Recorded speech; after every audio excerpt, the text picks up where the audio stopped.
Malam hari ini oleh kemurahan Tuhan kita akan kembali beribadah untuk kaum pria. Nah, ya sebelum kita mulai kita doa bersama ya Bapak-bapak. Saya mohon Bapak Juli bawa dalam doa dulu Pak Juli. Mari kita berdoa. Bapa di dalam sorga, kami mengucap syukur untuk kesempatan ibadah pada malam hari ini bersama dengan AMC. Kami tahu Tuhan adalah satu hal yang sangat menggembirakan bagi kami jika kami dapat memperoleh kesempatan untuk datang ke hadirat Tuhan yang memberikan kepada kami suatu kekuatan, kesukaan, bahkan kepuasan. Oleh sebab itu, kami menyerahkan ibadah kami dari awal sampai kepada akhir dengan memohon pertolongan daripadamu. Karena kami tahu bahwa pertolongan kepada kami adalah dalam nama Tuhan yang menjadikan langit dan bumi, yang tetap setia sampai selama-lamanya dan yang tidak pernah meninggalkan perbuatan tangannya. Jadilah ibadah pada malam hari ini seturut dengan kehendak-Mu dalam nama Tuhan Yesus Kristus. Amin. Amin. Terima kasih Bapak Juli. Saya sampaikan ini ini pindahkan ke Raffi. Saya serahkan ke ini Bro Raffi. Silakan Bro Raffi untuk pujian ya. Siap. Oke, terima kasih. Oke, Bapak-Bapak yang dikasih Tuhan, kita akan memuji Tuhan sebelum kita mendengarkan firman Tuhan pada saat malam hari ini. Kita angkat pujian yang berbahagia.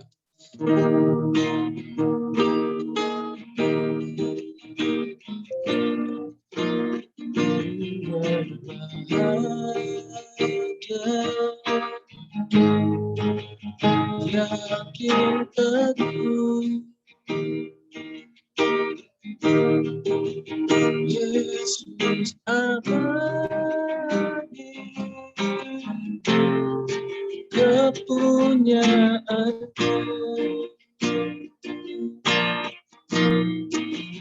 aku warisnya,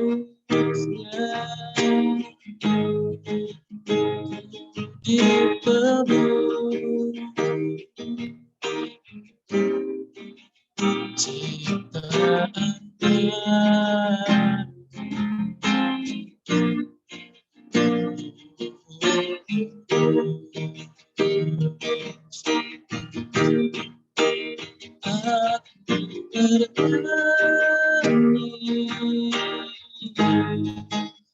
bahagia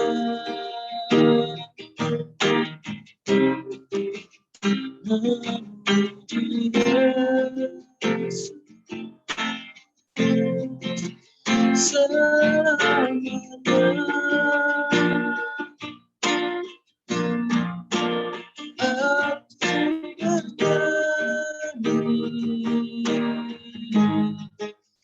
Bahagia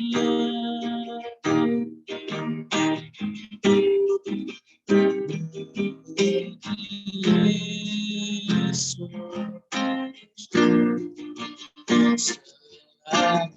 kita angkat pujian Yesus sama dengan Yesus.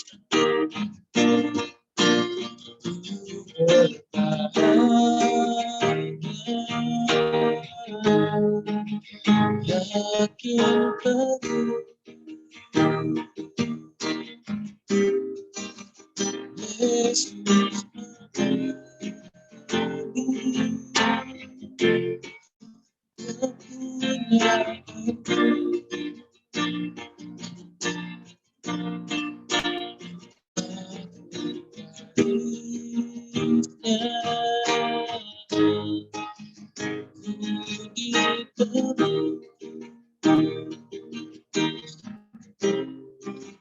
ciptaan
Puji Tuhan, Bapak yang dikasih Tuhan. Baik, kita tiba waktunya kita akan mendengarkan firman Tuhan. Sebelumnya kita angkat pujian pada saat pagi hari ini.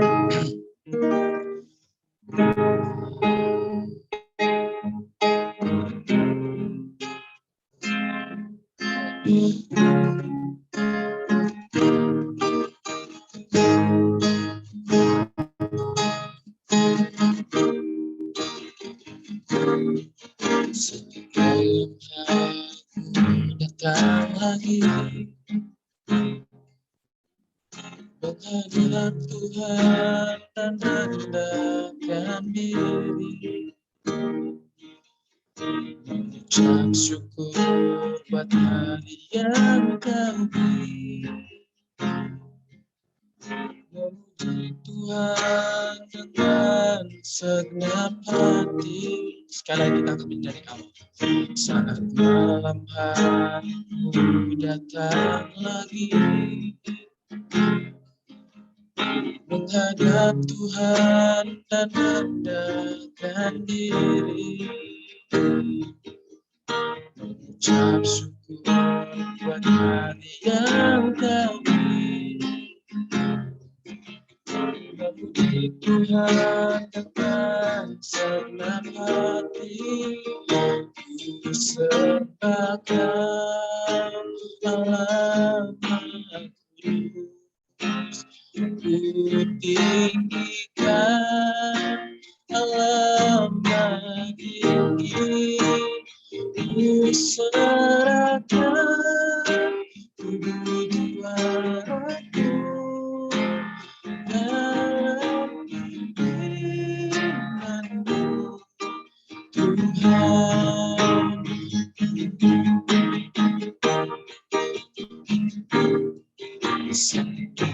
Malam hari datang lagi,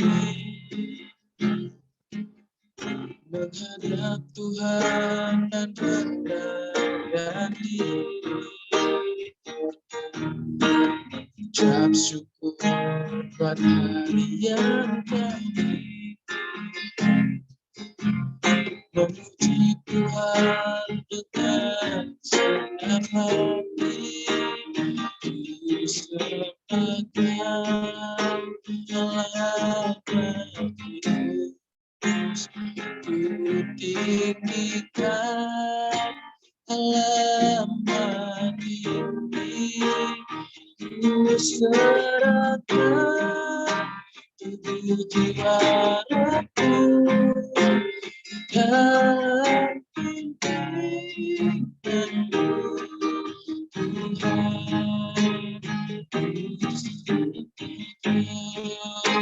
Allah Maha Kudus, ku tinggikan Allah Maha Tinggi, ku serahkan tubuh jiwaku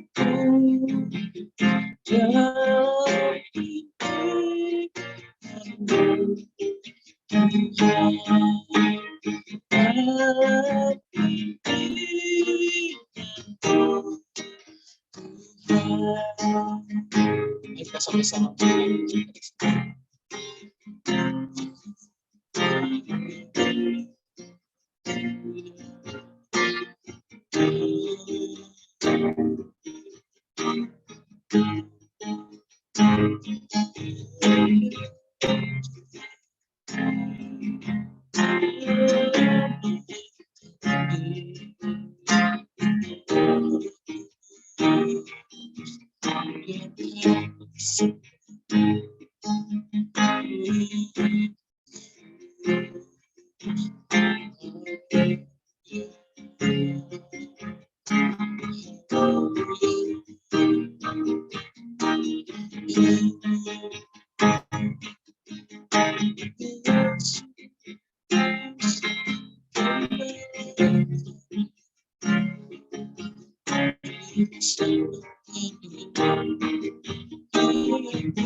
Tinggikan Maha tinggi, ku serahkan tubuh jiwa raga dalam pimpinanmu,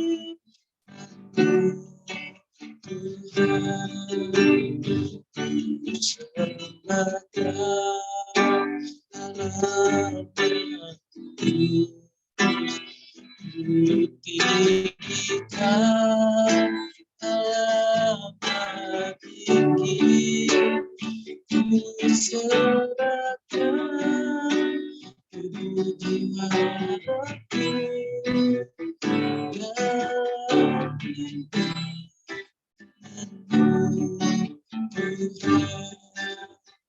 Dalam pimpinanmu, Tuhan.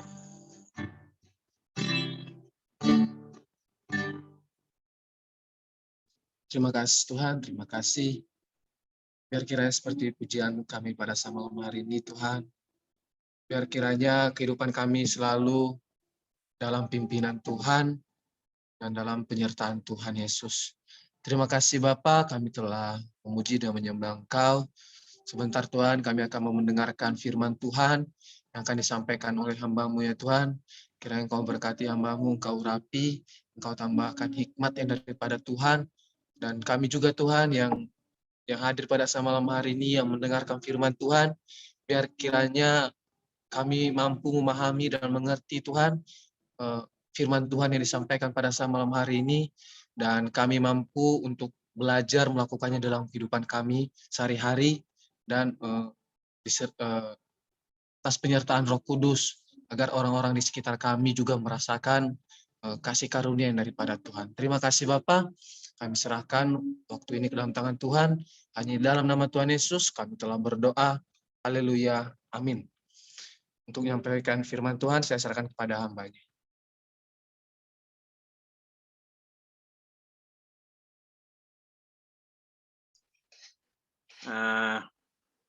Saya berterima kasih atas kesempatan yang diberikan pada saya untuk menyampaikan tema Overcoming Man's Trap. Puji Tuhan atas kesempatan ini, karena memang ini pergumulan semua pria ya.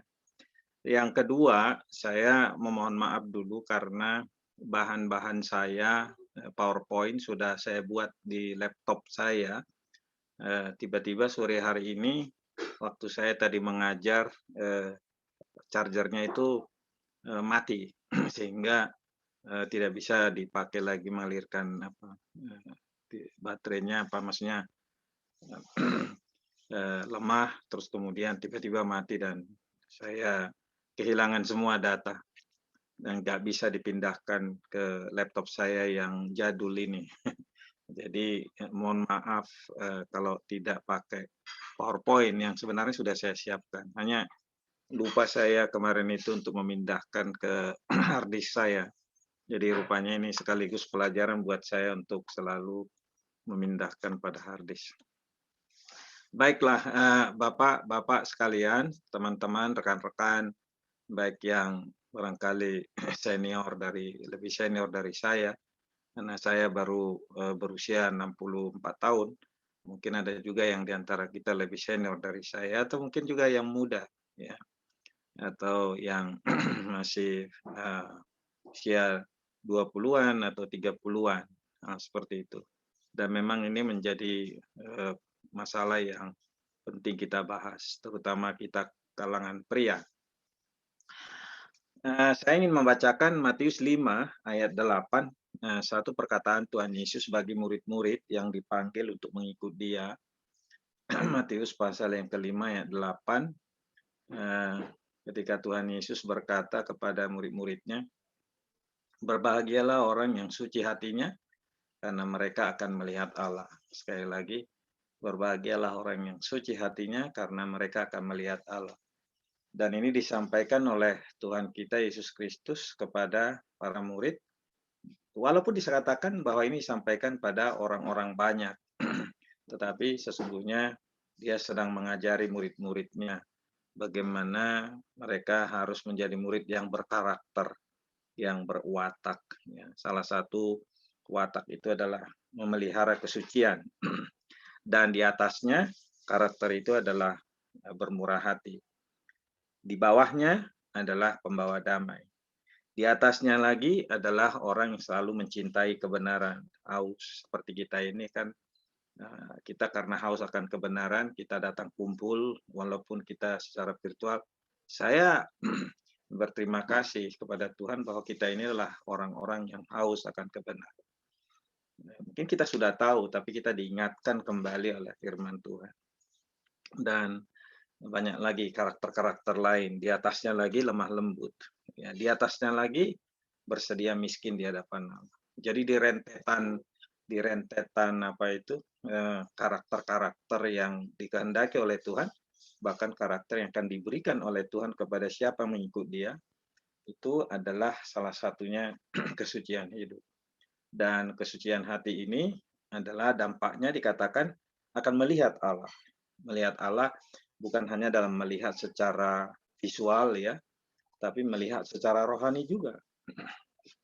Ya, saya kira kita bisa sekaligus mengatakan kita bisa mengalami bagaimana Tuhan memperlihatkan kepada kita rencana-rencananya.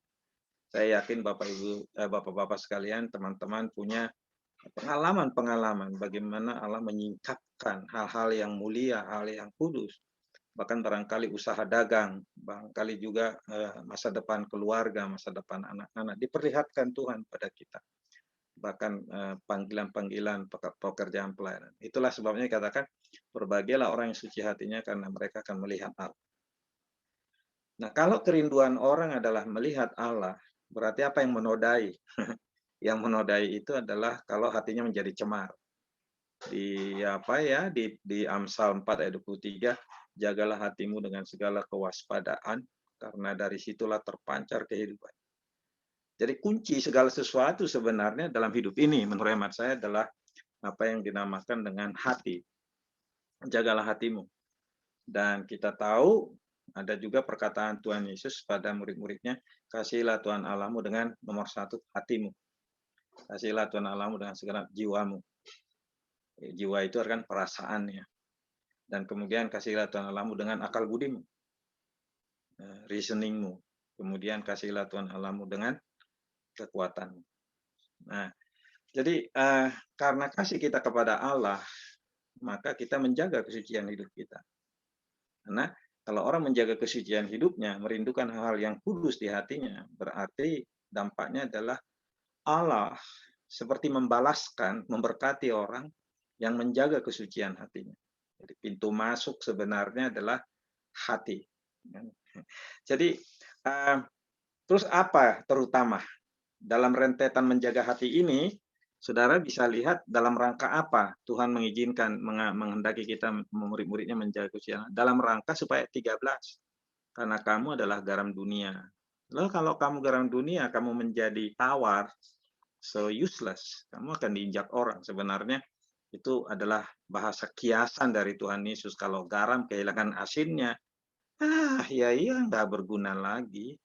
Walaupun banyak orang ahli-ahli kimia menjelaskan mana bisa sih garam menjadi tawar. Sebagian orang lain mengatakan bisa, tetapi tergantung juga garam mana yang dia maksud. Tidak selalu garam dapur, kan gitu.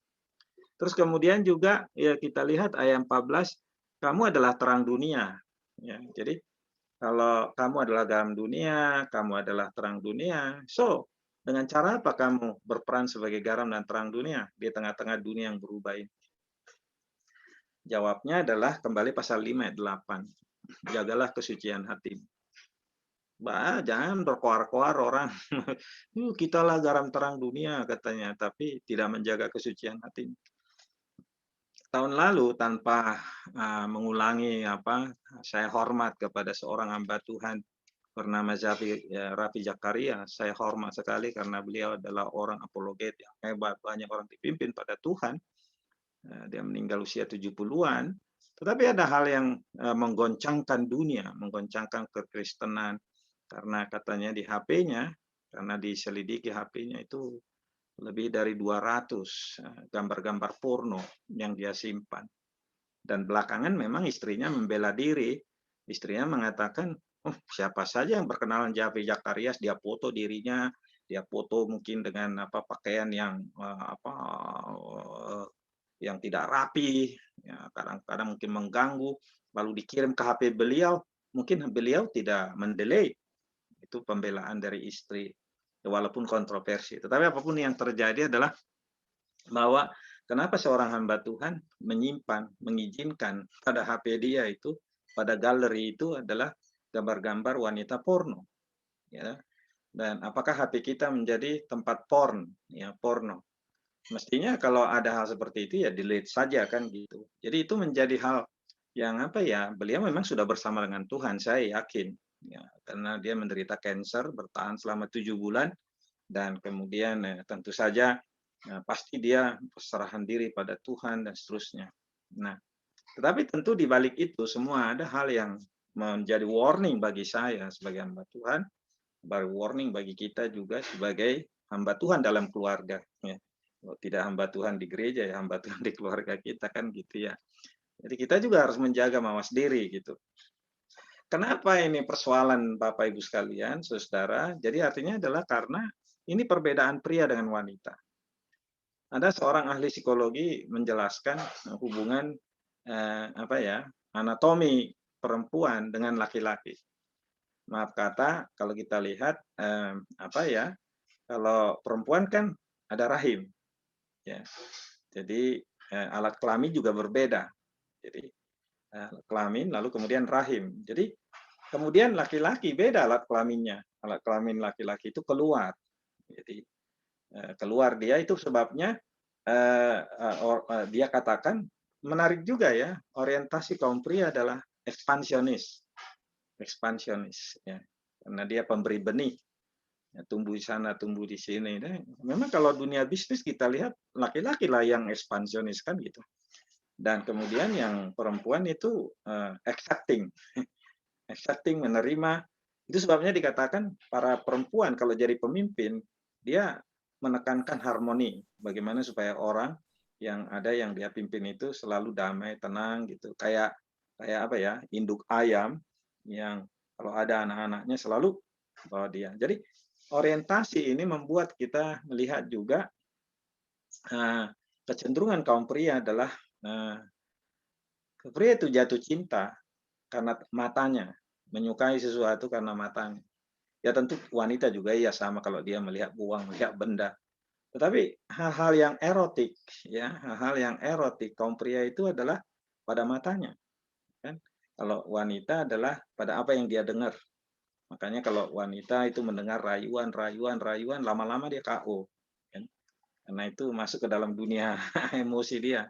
Kalau pria tidak melihat. Jadi itu sebabnya kalau kita membahas pada malam hari ini overcoming the traps of men's life, salah satunya yang saya ingin bahas adalah pornografi. Dan ini ya pornografi di dunia virtual 4.0, sekarang kita masuk 5.0. Era 5.0 itu kan disebut era di mana Internet of Everything. Semua kita internetkan. Bahkan kami kuliah-kuliah sekarang pakai internet ya, online. Ya, orang di kampus mengikuti online dan seperti kita sekarang ini. Jadi mempermudah, ya, menolong kita. Dan kemudian di era 5.0 ini ya adalah apa yang disebut orang ahli teknologi informasi, barangkali di antara kita ada the big data. Saudara bisa lihat reservoir semua data, apapun yang bagus, yang apa, the big data itu tersimpan, entah itu di Google, entah di apa gitu, semua ada. Tinggal Anda cari, dapat. Images of apa, dapat semua. Berlimpah. Terus kemudian yang ketiga adalah pada zaman ini, yang artificial intelligence, kecerdasan buatan. Jadi Anda menanyakan sesuatu, buat perhitungan, rumusnya sudah ada. Dan kemudian dapat jawaban untuk saudara. Hebat sekali zaman ini. Sesudah itu juga teknologi robot, gitu. Teknologi robot. Sebenarnya era 5.0 ini dipelopori oleh Jepang pada tahun 2017. Karena Jepang berkata kepada dunia, Jepang ingin hidup bahagia supaya lansia-lansia Jepang tidak menderita. Jadi maka Jepang menciptakan apa yang disebut Internet of Everything, the big data, artificial intelligence, lalu kemudian teknologi robot, dan kemudian mesin. Aplikasi-aplikasi itu kan aplikasi yang kita pakai itu artificial intelligence. Anda tinggal pakai aplikasi TikTok macam-macam itu adalah kecerdasan buatan. Luar biasa gitu loh. Dan kemudian nanti kecerdasan buatan ini sampai meniru tokoh tertentu. Orang bingung kan gitu. Presiden aja pun bisa ditiru. Itu seperti misalnya yang terjadi belakangan dulu ada yang meniru pidato Elizabeth Queen, Ratu Elizabeth. Sampai orang Inggris bingung ini asli atau tidak gitu. Jadi kemudian diteliti, oh ini tidak, ini rekayasa kayak gitu. Jadi teknologi sekarang sampai kita pada robot. Robot sekarang itu robot seks ya. Dan kemudian kita lihat bagaimana prostitusi online, pornografi by online, terus ada juga kita melihat bahkan di media televisi kita pemerintah atau mengejar bisnis prostitusi online, penyebaran foto-foto dan lain sebagainya. Dan memang ini trap. Dan terus terang di HP saya selalu muncul apa saja tiap pagi. Ya, hai sayang, apalah semua gambar ini. Capek saya. Jadi harus klik gitu ya. Sampah. Pertanyaannya, kenapa saya lakukan itu? Kenapa Samuel Sijabat melakukan itu? Ya, apakah karena peranannya dia pendeta atau pengkhotbah? Bukan. Karena saya mencintai Tuhan Yesus. Nah, Tuhan Yesus berkata, berbahagialah orang suci hatinya. Suci hatinya, ya termasuk membebaskan dirinya dari hal-hal yang pornografi. Nah, sekarang kita lihat dalam pasal 5 ayat 27. Dan apa yang ditawarkan oleh media pornografi, ini nggak real lagi gitu loh. Virtual juga bisa. Kamu telah mendengar firman jangan berzina. Tetapi aku berkata kepadamu, ini dia. Setiap orang yang memandang perempuan dan mengingini dalam hatinya, ya, setiap orang yang memandang perempuan serta menginginkannya, jadi ada naksir gitu ya, bentuknya apa ya gitu, ya, apalagi sudah dia tanpa busana dia atau setengah busana dia macam, setiap orang yang memandang perempuan, ya tentu bukan perempuan yang memandang perempuan yang menginginkannya. Kecuali ada yang salah yaitu kaum lesbi ya.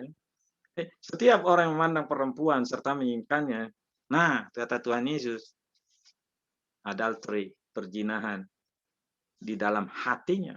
Dan kita tahu perzinahan itu adalah dosa, hukum yang ke-7 ya, dari 10 hukum.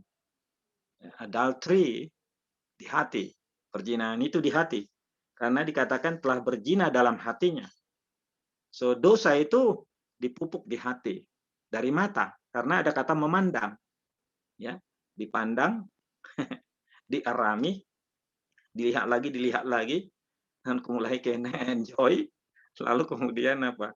Itulah mekanisme perzinahan. Jadi sudah muncul dia kepada perzinahan, apalagi sudah sampai terbawa kepada mimpi, atau kemudian mendorong orang itu untuk masturbasi. Banyak orang terjebak ya melihat apa lalu kemudian masturbasi dia. Nah, itu kan perzinahan. Ya, dan itu berarti brain, otaknya itu ya begitu peka, begitu sensitif, tak mampu lagi dia untuk mengendalikan, tidak ada lagi boundary dia. Terus, jadi kita lihat di sana adalah zaman sekarang, kuncinya di hati. Jagalah hatimu dengan segala kewaspadaan ya.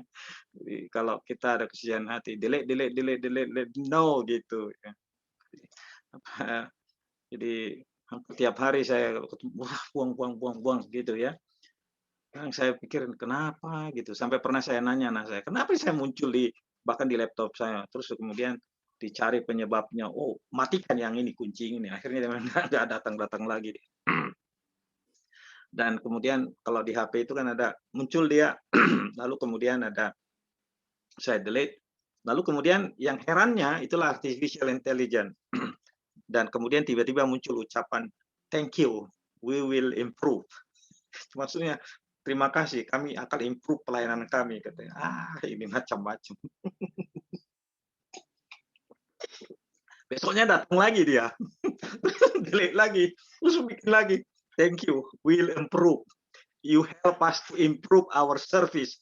Saya pikir ini kacau ini memang karena itu bukan manusia ya, itu kecerdasan buatan. Jadi seperti mesin dia datang lagi. Itu kan hanya soal frekuensi waktu. Nah, saya pikir kadang saya berpikir, aduh capek saya zaman ini. Hal sampah yang nggak perlu harus saya buang waktu mendelete dan lain sebagainya.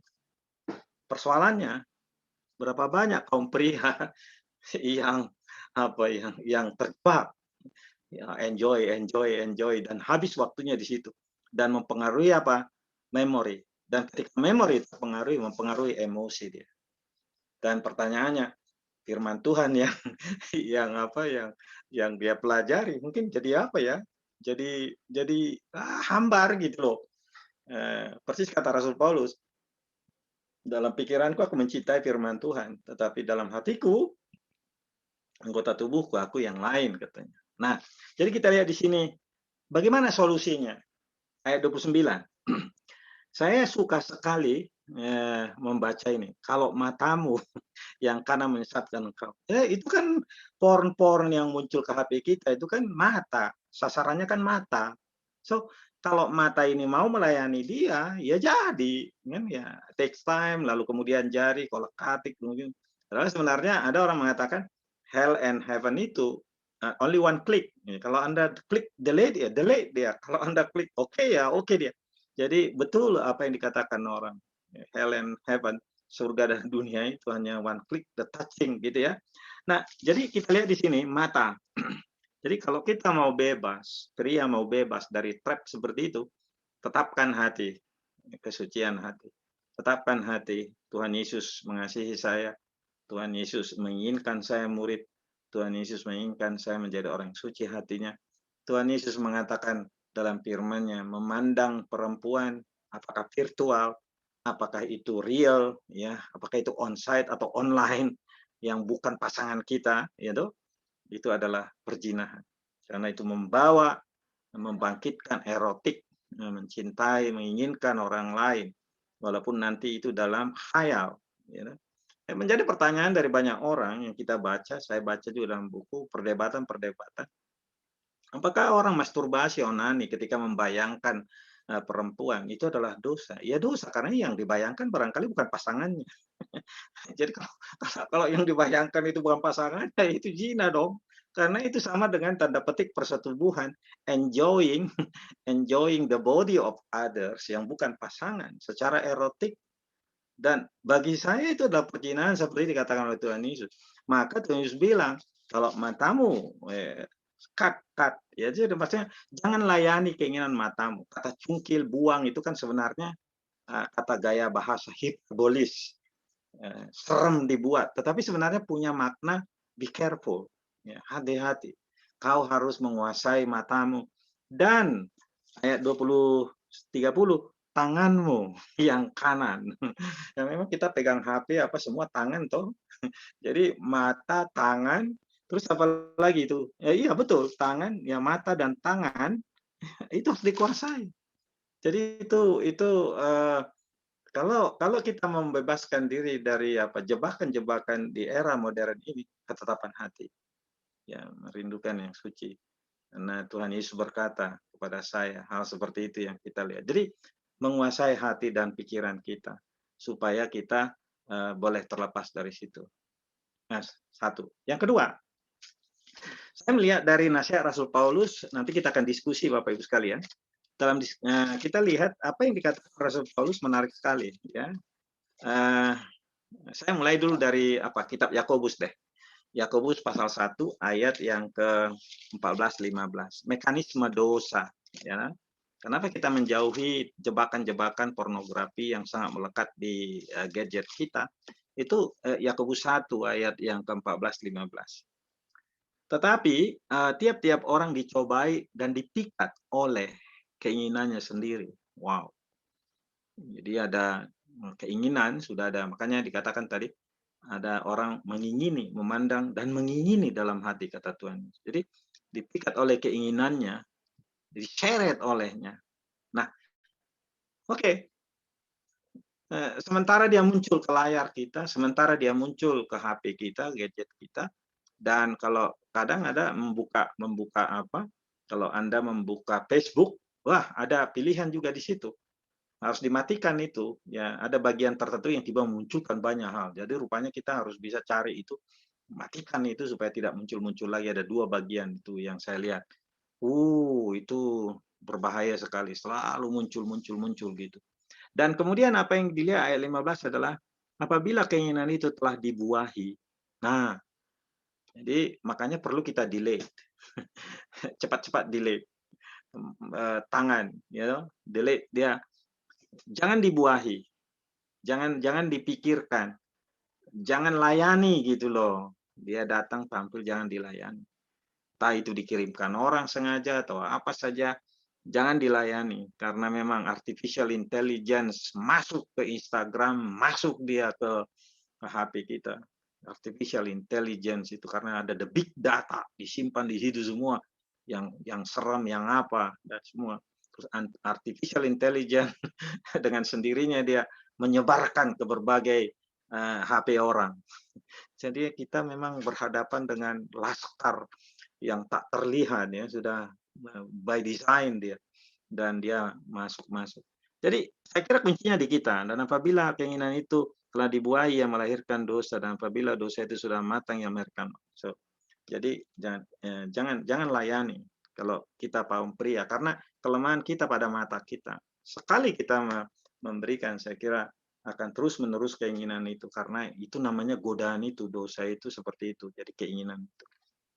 Yang saya kira berikutnya adalah karena sekarang ini bukan hanya artificial intelligence yang virtual masuk ke HP kita, tapi bagaimana dengan robot seks, ya? Dan itu kalau kita lihat juga yang ditawarkan, aduh ngeri banget saya lihat. Harus delete lagi itu. Terus ada lagi isu yang saya baca di BBC News, ya, dan itu pergumulan orang, misalnya di China, di berbagai negara yang menciptakan robot seks, dan bahkan ada, nggak tahu itu benar, tapi saya baca pergumulan di liputan BBC News tentang moral, etika, tentang teknologi sekarang ini pengaruhnya ke macam-macam. Lalu ada satu perbincangan pada waktu itu mengenai robot seks, dan ada pro kontra, ya, tapi ini terjadi di China, sampai ada orang nggak masalah, kata istri-istri mereka, nggak masalah, ini biar saja suami saya pesan robot, jadi diciptakan robot seks yang mirip wajah istrinya. karena karena karena suaminya jauh gitu ya di tempat lain. Jadi si istri ini merasa oke kalau ada robot yang mirip dengan dia lalu melayani suami. Saya pikir ketika saya baca itu gila, gila banget itu dunia. Bagi saya secara etis ya mungkin orang dunia bagi dia no problem. Tapi bagi kita anak-anak Tuhan, it's a big problem. Karena apa? Karena itu pertanyaannya apakah ketika orang melakukan relasi suami istri yang Tuhan kehendaki adalah person to person. Itu sebabnya firman Tuhan mengatakan jangan menjauhi. 1 Korintus pasal 7. Ya, jangan menjauhi kalau orang sudah menikah, jangan menjauhi lama-lama gitu, kecuali atas persetujuan bersama kan gitu. Dan hal seperti itu. Jadi yang terakhir barangkali cara pria menghadapinya adalah kalau hemat saya adalah Roma pasal yang ke-6. Roma pasal 6 ini bagus banget ya. Saya senang sekali dengan Roma pasal 6 ayat 6 sampai dengan ayat yang ke-11. Karena kita tahu bahwa manusia lama kita telah turut disalibkan supaya tubuh dosa kita hilang kuasanya agar jangan kita menghambakan diri lagi kepada dosa. Sebab siapa yang telah mati, ia telah bebas dari dosa. Jadi, jika kita telah mati dengan Kristus, kita percaya bahwa kita akan hidup dengan Dia karena kita tahu bahwa Kristus telah mati, ia bangkit dari antara orang mati, tidak mati lagi, maut tidak berkuasa lagi. Kematiannya adalah kematian terhadap dosa satu kali dan untuk selama-lamanya, dan kehidupannya adalah kehidupan bagi Allah. Demikianlah. Nah, ini bagus banget. Demikianlah kamu memandang dirimu, memahami. Demikianlah kamu menanamkan di pikiranmu. Every time, every day, kita selalu eling ini. Bahwa kamu telah mati bagi dosa. Tetapi kamu hidup bagi Allah. Dan dalam Kristus Yesus. Sehingga Rasul Paulus pernah berkata, tubuhmu itu bait Allah. Tubuhmu bukan untuk percabulan. Tubuhmu bukan untuk pornografi. Karena kamu telah mati bagi dosa dan kamu hidup bagi Allah. Saya pikir ini menanamkan di zaman ini sebuah komitmen kita kaum pria yang mengasihi Tuhan, yang dikasihi oleh Allah. Ya, pokoknya ada komitmen itu. Saya kira ini kita juga yang ada di sini bisa menyebarkan ide ini kepada orang yang membutuhkan, yang banyak di sana yang bergumul, ya, untuk berjuang bagaimana dia bebas dari jebakan-jebakan seperti itu. Saya kira ini dulu dari saya. Nanti kalau ada diskusi silakan.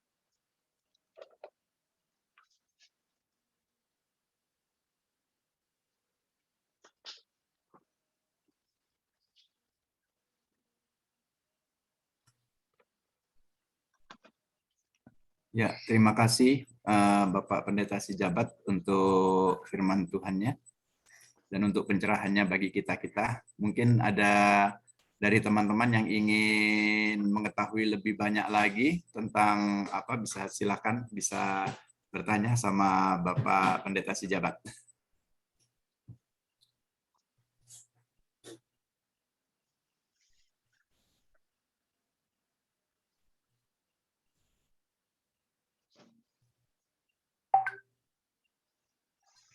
Silakan Bapak-bapak, mungkin ada yang ingin masih penasaran, ingin mengetahui lebih jelas, lebih dalam lagi.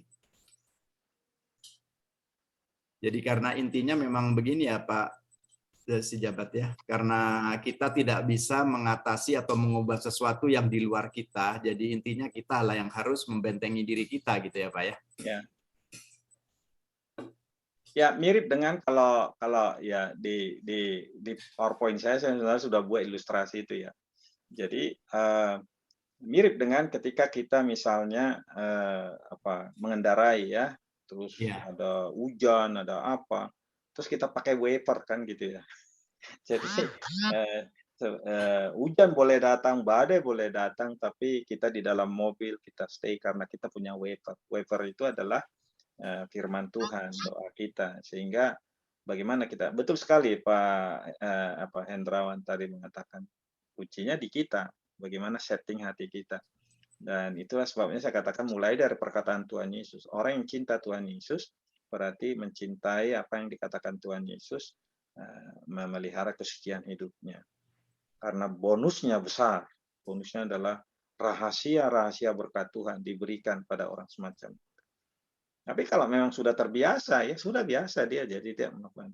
Tapi kalau orang sudah terjebak, terlilit dia untuk memutuskan mata rantai, itulah ya perlu doa, perlu komitmen, ya, perlu pertobatan, ya kan gitu ya, supaya ada perasaan jijik, maaf kata, tapi itu kuncinya itu, ada perasaan jijik. No, saya tidak itu lagi, kayak gitulah. Ya. Gitu Pak Endo. Ya, terima kasih Pak. Nah mungkin kalau itu Pak, cara memutuskannya kan banyak seperti kita kalau orang merokok ya Pak ya, ada yang katanya mengurangi, tapi ada yang mengatakan sekaligus harus putus. Nah itu bagaimana Pak menurut pandangan Bapak? Ya tergantung mekanisme orang ya, sama seperti rokok supaya dia lepas dari edik semacam itu. Ada teori yang mengatakan ya pelan-pelan, tetapi kadang godaannya adalah kembali lagi. Tapi ada orang yang mengatakan memang membutuhkan. Kalau apalagi ini pornografi, ini kan bentuknya beda ya. Jadi karena kalau rokok kan sesuatu yang visual, yang realistis. Karena memang kalau kita lihat soal rokok ini adalah kalau kita sedikit mempelajari apa yang dikatakan secara psikologi, sebenarnya ada orang mengatakan bahwa orang merokok itu sebenarnya memuaskan apa ya istilahnya itu mulut ya, dan memang dikatakan oleh para ahli psikologi bahwa masa mengisap mulut ini, jadi masa oral. Nah, bayi itu memuaskan dirinya dengan oral. Banyak orang mengatakan bahwa orang menghisap rokok sebenarnya adalah menutupi sesuatu pada waktu dia masih kecil yang seharusnya ada kepuasan secara oral, lalu kemudian tidak mendapat puasan itu. Jadi merokok itu sebenarnya memuaskan oral dia. Ya, jadi hal seperti itu. Jadi masuk akal juga ya. Jadi artinya orang makanya susah memutuskan dirinya dari rokok. Bahkan dia berteori ya rokok ini kan sama dengan kopi gitu. Kalau Anda tiap hari minum kopi ya saya rokok. Ya, tapi lama-lama kan orang pada ilmu pengetahuan, sains, teknologi, medis mengatakan iya rokok tapi tembakau itu kan merusak paru-paru. Ya, Anda menghisap lalu kemudian menyebar pada orang, Anda menjadi pasif semacam itu. Tapi yang namanya manusia sudah edik dengan kepuasan oral itu, mulut itu ya sangat susah.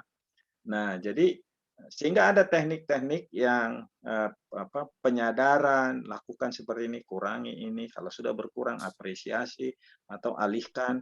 Kalau kamu suka menghisap rokok, lalu nanti permen bikin. Jadi sama-sama juga oral juga ya, mulut ini juga yang dari masalah. Ada juga yang bilang diganti dengan permen tertentu, macam-macam gitu. Nah, ya mungkin bagian orang ada yang berhasil. Tapi kuncinya di mana? Kuncinya saya kira adalah di komitmen. Komitmen untuk mengatakan tidak, say no. Apalagi pornografi memang itu kalau pernah saya baca psikologi bagaimana pengaruh pornografi terhadap otak. Ternyata ada belahan otak tertentu kita karena otak kita itu kan ada belahan depan, ada belahan belakang, ada belahan samping, ada belahan tengah.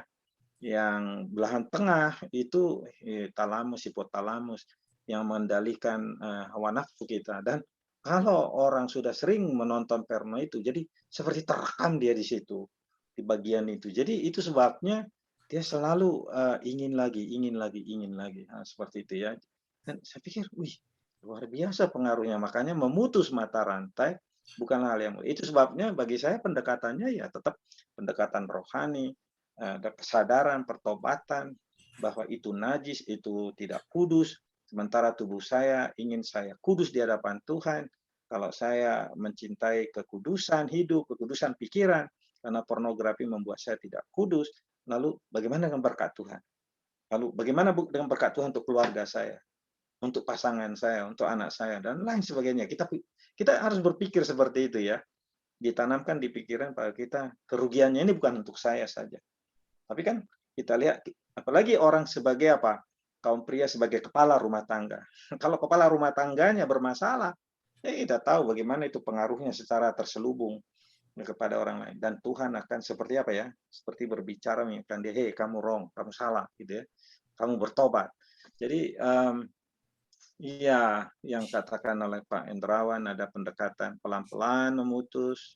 Saya nggak tahu apakah itu berhasil. Kalau saya bilang harus pendekatan yang radikal, komitmen pada Tuhan Yesus. Lalu kemudian, Tuhan, hatiku mau untuk Engkau. Apalagi rahasia hidup orang Kristen itu seperti katakan Rasul Paulus, berilah dirimu dipimpin oleh Roh.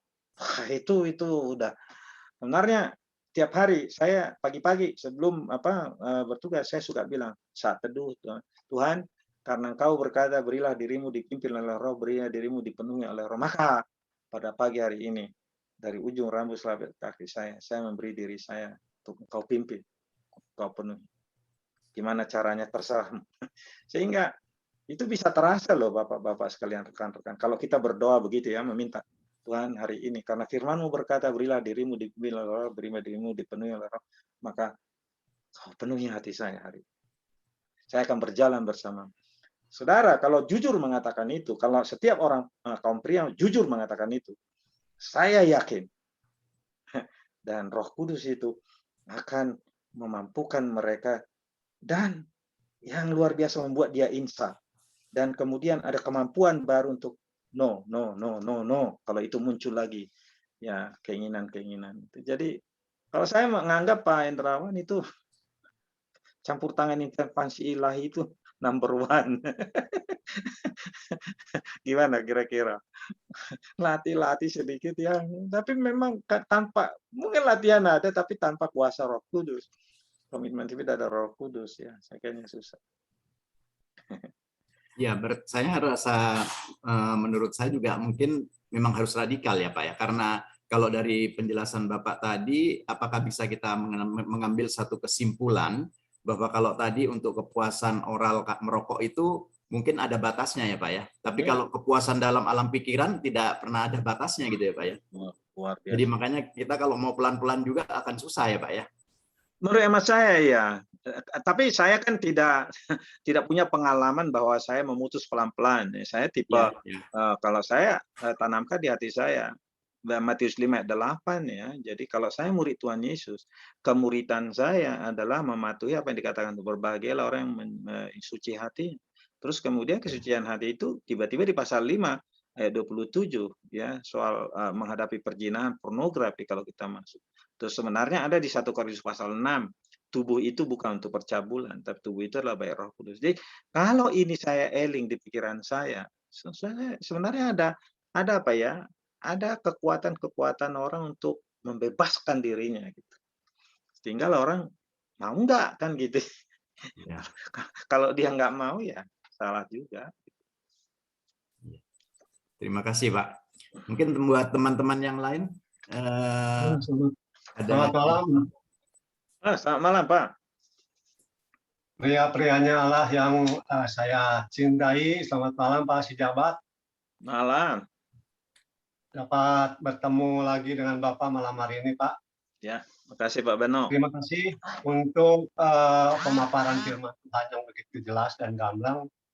Di era digital 5.0 ini Pak, kita memang sudah terbuka mengenai pornografi, lalu kita sudah mengantisipasi bagaimana kita avoid untuk hal-hal tersebut. Tetapi kenyataannya Pak, kita seringkali terjebak oleh keadaan digital yang saat ini memang canggih ya. Nah sekarang yang menjadi pertanyaan saya begini Pak, ada anak Tuhan membuka usahanya di bidang seks shop Pak, jadi menjual aksesoris seks, karena ini bukan tertutup lagi, karena satu kehidupan untuk dia punya usaha. Bagaimana menurut Bapak kira-kira ini apakah masuk ke dalam Matius 5 ayat 27 tadi Pak? Iya memang, apalagi itu sudah bisnisnya seks shop ya, jadi artinya menjual dagangan-dagangan yang bisa dipergunakan oleh orang lain. Tetapi itu kan bagian dari memang di era 5.0 ini, itu kemajuan apa yang disebut dengan teknologi robot, ya, mesin, macam-macam itu. Jadi termasuk kepada alat-alat virtual bukan tiruan seksual. Ya, ya. Nah, jadi kalau saya mengatakan ya jujur saja, saya katakan carilah bisnis lain gitu. Carilah bisnis lain, carilah upaya lain, usaha lain. Apalagi kalau dia orang yang sangat mengasihi Tuhan, ya. Ya. Sama dengan kalau misalnya kita tahu sebagai orang Kristen, apakah layak menjual alkohol, ya. Kalau hati nurani, ini kembali ke masalah hati nurani loh Pak Beno, ya. Jadi kalau hati nurani orang peka kepada Roh Kudus dan kepada Firman Allah, saya kira pertimbangannya akan melihat bahwa kalau dia bisnis seks shop, ya, jadi itu kayaknya pasti bertentangan di hatinya. Kecuali suara hatinya itu sudah dilawan, akhirnya sudah biasa saja. Apalagi ada bisnisnya menggiurkan karena keuntungannya besar kan gitu. Dan apalagi itu online sekarang bisnisnya kan gitu, nggak Iya, terang-terangan dan Iya. aman gitu. Ya, sehingga tapi keuntungannya aman, tidak terlihat. Tapi saya pikir di hadapan Tuhan Pak Beno, ya sudahlah. Kayaknya kalau saya menyarankan pindahlah ke bisnis lain karena itu harusnya bertentangan dengan suara hati. Ya. Tapi maaf Pak Si Gambar, ini bukan saya. Ya. Ini saya tidak menuduh Pak Beno gitu, tapi maksud saya pada ini orang ada di luar. Ini saya pernah ada teman begitu Pak. Jadi dia itu mempunyai usaha di bidang itu, bahkan dia udah punya berapa outlet, bahkan udah di online juga masuk. Lalu di situ juga dicantumkan untuk judul keharmonisan pasutri, Pak.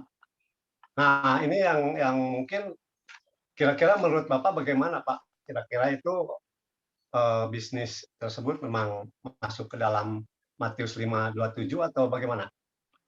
Ya, kalau bisnisnya saya kira sudah kita bahas tadi. Kalau bisa dia berarti menyebarkan sesuatu yang menghambat orang untuk membangun relasi harmoni, intimate relationship, termasuk hubungan seksual dengan pasangannya, ya toh? Ya. Berarti memang kalau ada orang bermasalah dengan pasangannya pasti larinya ke sana, ya kan? Gitu. Jadi, tapi apakah itu solusi?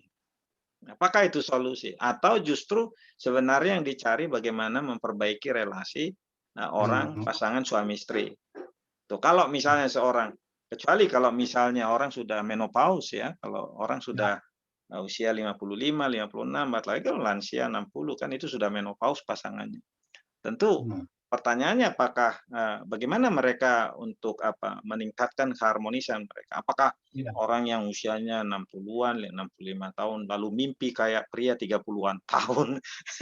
Kan itu kan be realistik kan gitu loh. Artinya kan dia harus menerima perkembangan usianya. Terus terang saya banyak diajar Tuhan dalam perkembangan usia sampai sekarang. Nerimo gitu loh, bahwa nerimo ya memang kehidupan seksual saya begini, pasangan saya begini, istri saya begini, dan seterusnya. Itu nerimo. Jadi jangan lagi dicokoki oleh yang mimpi-mimpi, yang tidak realistis. Imajinasi. Usia sudah lansia, tapi pengen seperti bergairah usia 20-an. Iya, 17 Pak, bukan 20. 17. 17, bukan 20. Kenapa? 17. 17, 17.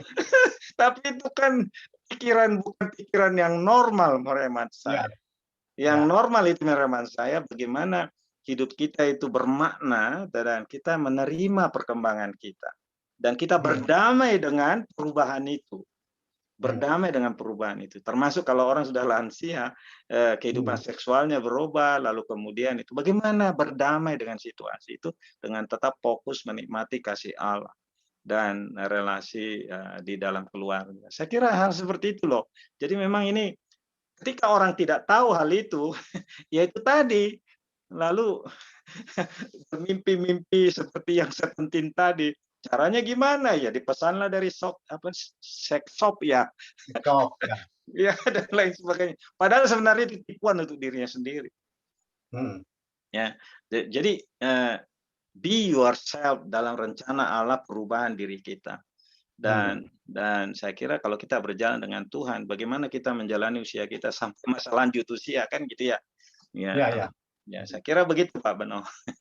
Betul. Jadi Ya, kita ya. harus menghindar daripada jebakan-jebakan itu ya Pak. Ya, Walaupun jebakan jebakan. itu menunjukkan ya Pak. Ya. Saya kira jebakan lah itu. Orang yang usia lansia pengen dia seperti Seventeen itu jebakan. Itu tidak realistis. Iya, iya. Pak, tapi kan itu satu hal untuk menjaga keharmonisan rumah tangga Pak. Betul. Terus banyak orang yang berkonsultasi kepada dokter. Apakah itu bisa untuk pasangan suami istri begitu Pak? Maksudnya yang pasangan mana konsultasi dengan dokter? Untuk keharmonisan itu kan mereka banyak juga orang-orang yang datang mengunjungi klinik untuk berkonsultasi dengan masalah seks itu Pak. Saya kira kalau kita mempelajari apa yang dikatakan Dr. Wijaya ya, Andik Wijaya, saya kira bisa kita dengarkan bagaimana ketika dia menjelaskan kehidupan seksual orang, ada perkembangan-perkembangan. Kehidupan seksual pasangan suami istri di usia 20-an, kalau mereka menikah di 20-an, kemudian waktu dia 30-an, waktu dia 40-an, dan kemudian ketika mereka masuk ke lansia. So, bagaimana sebenarnya ekspresi relasi seksual mereka? Tentu beda-beda. Persoalannya adalah apakah ada kematangan jiwa untuk menerima perubahan itu. Ya. Jadi artinya kalau orang 20, 30-an itu gairah apa ya, kuda lumping kali ya. Jadi maksudnya gairah yang menggebu-gebu dan macam-macam itu, saya kira itu harus dipahami oleh mereka. Dan pasangan yang masih usia 30-an bagaimana memuliakan Tuhan lewat relasi seksual mereka, karena itu anugerah Tuhan kalau ada orang masih bisa menikmati relasi seksual, mereka saling saling menolong, saling mengisi, dan mereka menikmati bersama. Saya kira itu anugerah Tuhan yang sangat besar. Dan tanpa ada pengganti gitu loh. Tidak ada pengganti yang alat mesin atau robot. Aksesoris Pak. Iya, tidak ada aksesoris, tapi mereka betul-betul. Itu sebabnya kalau ada orang Kristen, pria, orang Kristen berdoa untuk makan supaya makanan jadi vitamin, mestinya suami istri berdoa dulu juga untuk relasi seksual mereka supaya itu menjadi berkat bagi mereka. Tapi kadang-kadang orang merasa apa masuk pasti jabat, masa seksual aja didoakan. Lu makan doa enggak? Makan obat doa enggak? Ya kalau juga berdoa, kenapa relasi seksualmu enggak didoakan bersama Tuhan? Dan itu menjadi kebahagiaan. Kalau enggak, pikiran-pikiran negatif. Ada juga orang sambil dia maaf kata ya hubungan seksual, tapi si masing-masing mikirin yang lain gitu. Berarti ada sesuatu yang salah dong. Jadi split personality. The body is there, tubuh di situ, tapi the mind is over there, kan gitu ya. Jadi itu kan the mind is over air. The mind is over where gitu kan. Jadi artinya nggak fokus mereka masing-masing kepada pasangannya. Dan persoalannya kenapa? Karena tidak ada doa bersama. Jadi pertanyaan, apa hanya makanan kita doakan? Apakah ketika kita sakit aja kita berdoa? What about the pleasure? Seks itu kan pleasure, kenikmatan, kesenangan. Kenapa tidak didoakan kepada Tuhan supaya itu tidak dicuri, supaya itu tidak dinodai oleh pikiran-pikiran negatif? Ya gitu loh. Thanks Pak. Thank you Pak Sijabat. Tapi kesimpulan saya itu Pak, mungkin di usia-usia saya atau pria-pria yang lain itu banyak kendalanya di ketertutupan dalam hubungan keharmonisan, Pak. Jadi antara suami istri ada ketertutupan. Nah, di sini mungkin apakah diperlukan juga keterbukaan, Pak? Iyalah, mestinya dibicarakan. Tapi itu sebenarnya adalah kalau saya melihat irama perjalanan kami, ketika kami baru menikah, kita itu membaca buku bareng loh. Waktu zaman itu kan belum ada virtual, masih buku. Kita bareng suami istri, kita beli yuk, kita bareng. Jadi usia itu usia 20-an, 30-an gitu. Dan saya kira itu perlu banget gitu, apalagi mereka masih muda-muda ya. Kalau sudah kakek nenek kayak saya ya terima diri aja lah. Betul, Pak. keharmonisan Pasrah. keharmonisan keluarga suami istri pada mereka ketika mereka kakek dan nenek, bukan lagi orientasi di kepuasan seksual, tapi di kebersamaan. Kebersamaan mereka ya bersama menghadapi cucu, bersama menghadapi rute kehidupan, bersama mereka menghadapi kelemahan tubuh, encok dan lain sebagainya. Itu kan itulah indahnya kehidupan gitu loh. Jadi sex is not everything. Ini orang Kristen harus tanamkan dalam dirinya. Itu kalau lalu menanamkan ukuran kebahagiaan pernikahan harus diukur dari seks. Siapa bilang Rasul Paulus itu nggak menikah terus nggak ada hubungan seks, dia bahagia tuh. Dan kemudian orang-orang yang sudah matang rohaninya akan menilai bahwa pernikahan itu banyak dimensi, kebahagiaan batin itu banyak dimensi. Jadi saya kira jangan apa itu namanya, saya anggap kunci kebahagiaan itu hanya hubungan seks. Padahal ada unsur-unsur lain. Nah, pertanyaannya, kalau misalnya supaya mereka bisa menikmati seksualnya gimana Pak? Kan ada dokter-dokter kayak Andik Wijaya yang bisa ditanya belak-belakan gitu loh. Pak Sijabat yang belak-belakan ngomong nanti kan repot, dikira Pak Sijabat ahlinya, padahal dia hamba Tuhan. Itu Pak Hendrawan. Ya. Baik Pak Sijabat, satu hal yang terpenting malam ini kita boleh terbuka sebagai pria-prianya Allah dan untuk membina keluarga yang lebih baik di hadapan Tuhan, Pak. Ya. Jadi sex not important ya Pak. Maksudnya apa? Ya, seks itu bukan segala yang penting. Ya, sex is not the everything. Maksudnya yang menentukan kebahagiaan sebuah pernikahan kan gitu. Tetapi seks menjadi elemen penting di dalam pernikahan. Karena seks adalah bukan hanya untuk berketurunan, tapi seks adalah untuk pleasure kita, untuk mengerapkan suami istri totally, dan artinya totally hatinya ke situ. Ketika suami istri dalam hubungan seks, memang pikirannya ke pasangannya, itu yang membahagiakan. Tapi ketika orang melakukan hubungan seks, pikiran salah satu, mungkin tidak dua-duanya, pikiran salah satu terbang kemana, pasti itu tidak membahagiakan. Saya kira karena bagaimanapun setiap pasangan itu bisa merasakan apakah hatinya pasangannya di situ atau tidak. Dan saya kira itu nggak bisa dibohongi. Karena itu perlulah ketulusan, kejujuran.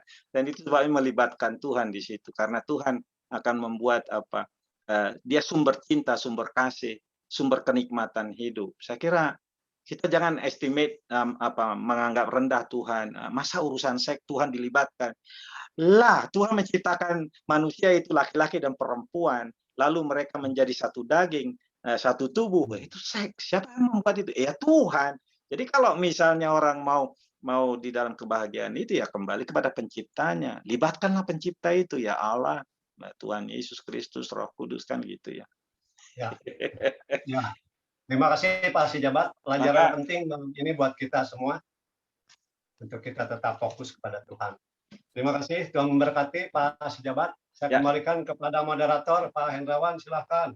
Ya, terima kasih Pak Sijabat untuk penjelasannya. Di sini juga ada pertanyaan, tapi mungkin sebelum kita masuk di dalam untuk Bapak Pendeta Sijabat, sebelum menjawab pertanyaan ini, kita mungkin boleh sama-sama mendengarkan lagu rohani dulu ya Pak. Dan buat Bapak-bapak yang lain mungkin bisa mempersiapkan mungkin pertanyaan apa yang ingin disampaikan kepada Bapak Sijabat.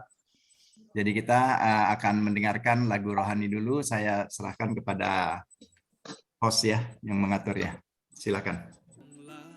Tanganku Roh Kudus setiap hari,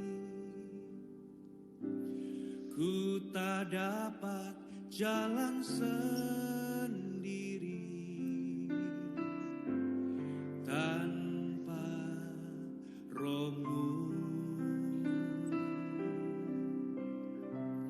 Bawalah diriku kepada segala kebenaran, agar ku tidak tersesat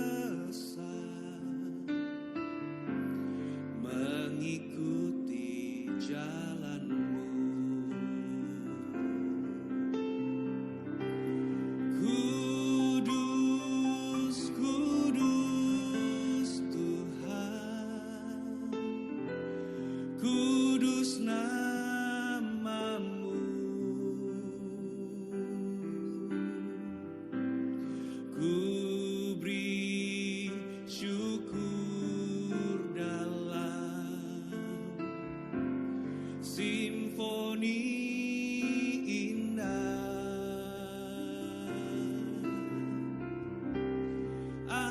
Ajaib, ajaib Tuhan, ajaib namamu,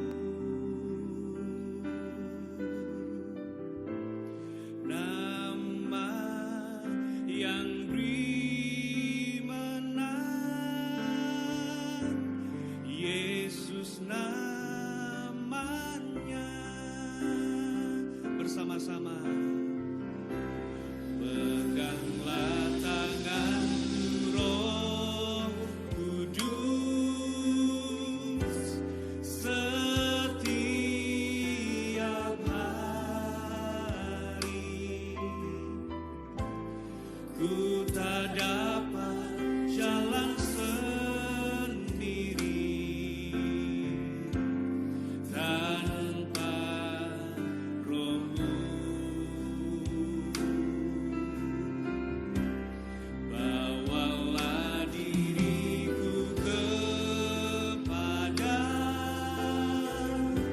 segala kebenaran, agar ku tidak tersesat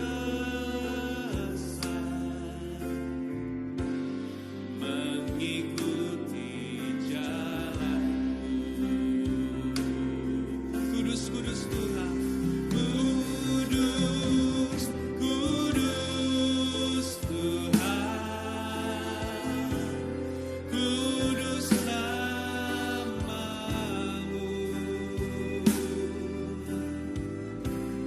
Ku beri syukur dalam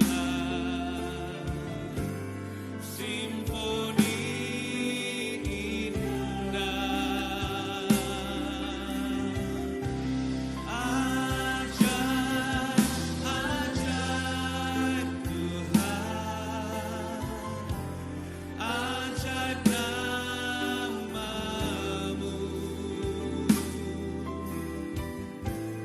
nama yang beri menang, Yesus namanya.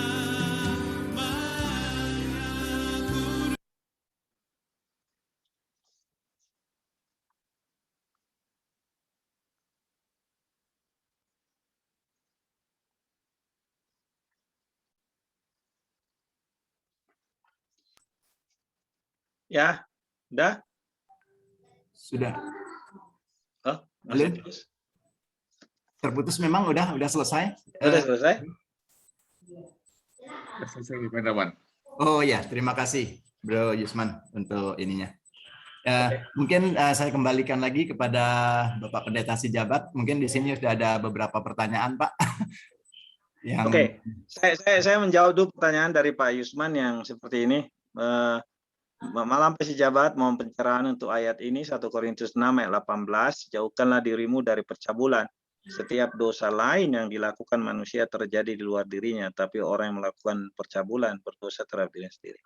Jadi ayat ini sebenarnya adalah nasihat Rasul Paulus pada jemaat di Korintus, dan kita tahu Korintus itu adalah kota yang free society, dan di sana ada yang mungkin bukan sex shop, tetapi bahkan itu adalah rumah-rumah, bordil, dan lain sebagainya. Dan di kota Korintus ada juga kuil-kuil di mana orang melakukan prostitusi, tetapi dilakukannya prostitusi ini adalah sebagai hormat mereka kepada dewa Aphrodite, ya, dewa cinta, dewa kesuburan. Jadi ada aspek ritual. Dan dalam konteks inilah Rasul Paulus menyapa jemaat di Korintus. Be careful dengan itu, karena kalau kamu sudah ditebus oleh darah Kristus, perhatikan ayat 10, ayat 11 di atasnya, kamu dulu orang bercabul dan lain sebagainya, tapi kamu sudah disucikan karena kamu telah dikuduskan, kamu telah dibenarkan dalam nama Tuhan Yesus, dan kamu sekarang milik Allah dan dalam Roh Kudus. Lalu kemudian di ayat 19, tubuhmu adalah baik Roh Kudus, dan kamu sangat sakral, karena begitu kamu terima Tuhan Yesus, darah Yesus mengampuni kamu, menyucikan suara hatimu. Lalu bukan hanya itu, tubuhmu itu dari ujung rambut sampai telapak kaki dan panca indramu semua itu adalah milik Allah, bait Roh Kudus, tempat kediaman Roh Kudus. So, itulah ayat 8. Barang siapa melakukan percabulan, dia berdosa terhadap tubuhnya sendiri. Tubuhnya yang dia menaruh dosa pada tubuhnya, karena percabulan itu adalah dosa, dan berarti mengizinkan dosa bersarang pada tubuhnya yang sudah disucikan oleh darah Yesus, dan tubuhnya yang adalah bait Roh Kudus. Jadi percabulan menodai, merusak diri, menanamkan dosa, membuat tubuh yang sudah disucikan oleh darah dan bait Roh Kudus berdosa. Ya sebenarnya itu sebabnya dikatakan berdosa terhadap dirinya sendiri, sama dengan kata menodai dirinya sendiri. Untuk praktek masyarakat di Korintus, perempuan melakukan itu telah melakukan demi hormat mereka kepada Dewi Afrodit, ya. Dan bahkan di Efesus ada prostitusi di kuil-kuil Dewi Artemis, pemujaan mereka terhadap hal-hal seperti itu. Tapi orang dalam Tuhan tidak seperti. Jadi betul juga ini kalau kita pakai sekarang, orang yang bercabul pornografi dan edik terhadap pornografi sebenarnya itu ada percabulan yang, apalagi kalau kita sudah di dalam Tuhan, Roh Kudus mendiami kita harus mengatakan menolak itu semua. Tidak lagi seperti itu. This is not me gitu, karena saya tidak mengizinkan godaan itu sampai itu masuk ke tubuh saya. Ya. Sama seperti tadi ada pertanyaan di sini, bagaimana dengan alkohol, bagaimana dengan hal yang mencandukan orang yang lain. Tentu itu juga kita tahu kalau tubuh kita adalah bait Roh Kudus, maka kita hati-hati dengan tubuh kita. Itu sebabnya kita menolak jebakan-jebakan pornografi. Biasanya itu dari hal-hal kecil, lama-lama gede, akhirnya menjadi habit.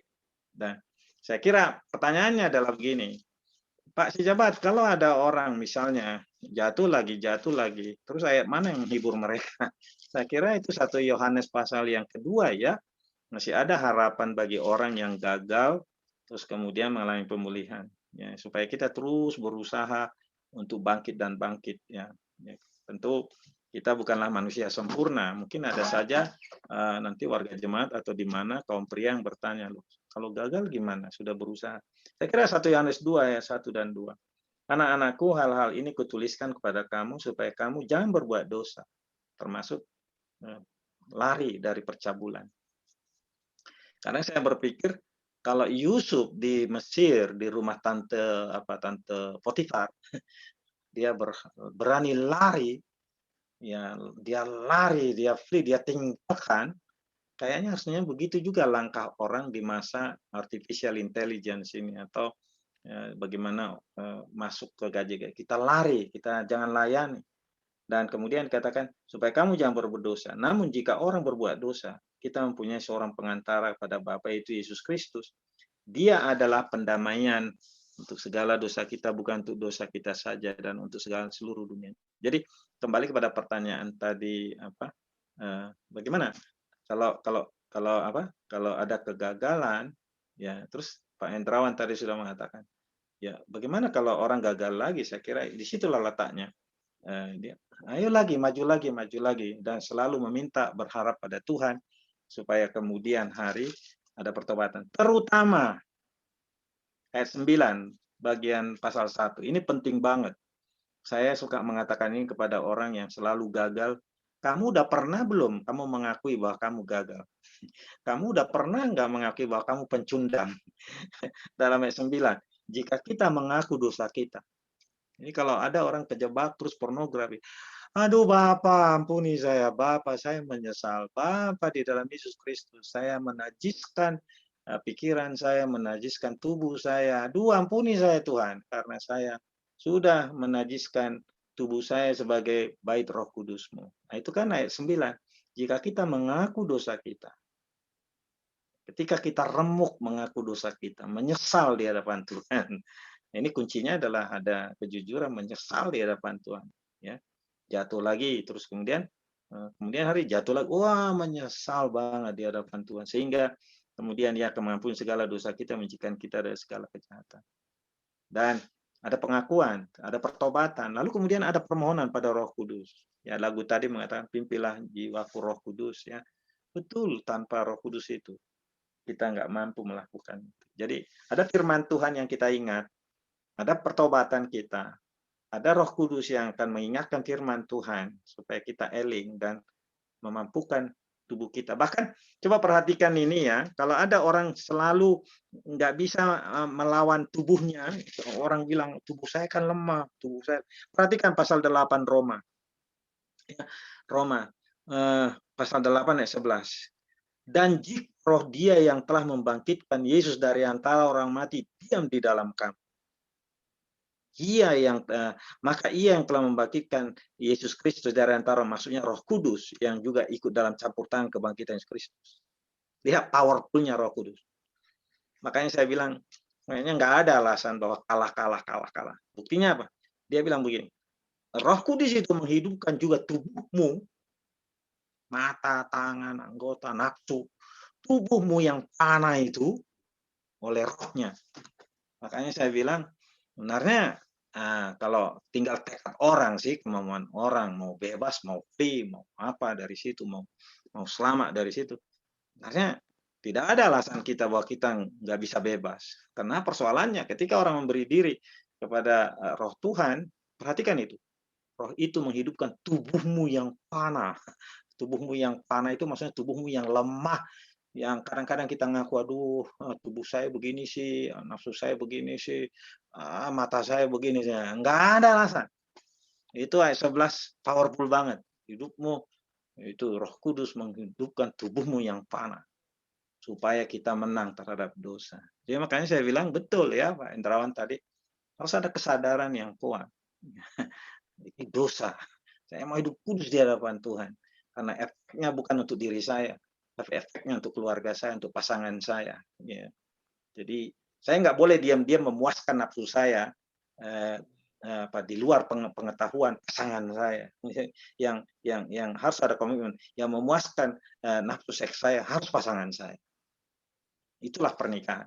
Kalau ada komitmen semacam itu ya Tuhan memberkati. Siapa lagi ini? Gitu loh Pak Indrawan. Oke, siapa lagi dia? Oh iya, sudah ada nih. Nah, oke.